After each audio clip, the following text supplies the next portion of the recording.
Hello guys, তো finally বাংলার ছেলে বুলেট চলে এসেছে শিরোবনি গ্রাম বিসড়া প্রদীপ চক্রবর্তীর বাড়িতে।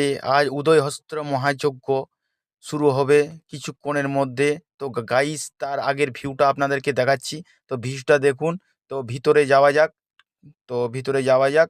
তো আপনার ওখানের ভিউটা দেখাচ্ছি গাইস। তো ওখানে খুব জাগ্রত পুরনো মন্দির, আমাদের শিরোবনি গ্রাম বিসড়া।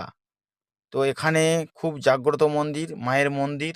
তো এখানে প্রদীপ চক্রবর্তীর বাড়িতে, তাছাড়া অন্যান্য এখানে মায়ের মন্দিরে পুজো হয় শনিবার ও মঙ্গলবার, মহাপুজো হয়। তো পুজো নিয়ে আসতে পারেন গাইস। তো এখানে খুবই উপকার হয় মানুষের।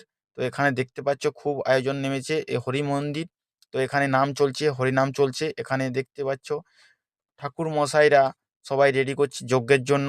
তো গাইস, এখানের ভিউটা সম্পূর্ণ অন্যরকম। তো বাংলার ছেলে বুলেট আজ তোমাদেরকে খুব জাগ্রত মন্দিরের সামনে নিয়ে চলে এসেছে। তো আপনাকে মন্দিরের ভিউটা দেখাচ্ছি, মায়ের ছবিটা। তো গাইস, অবশ্যই সবাই আসবেন এখানে পুজো নিয়ে।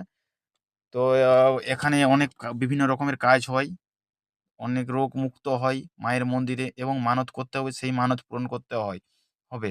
তো গাইস, সবাই চলে আসবে এখানে শিরোমণি প্রদীপ চক্রবর্তীর বাড়ি। তো প্রদীপ চক্রবর্তীর বাড়িতে আজ উদয়হস্ত মহাযজ্ঞ। তো গাইস, এই বাংলার ছেলে বুলেট আবার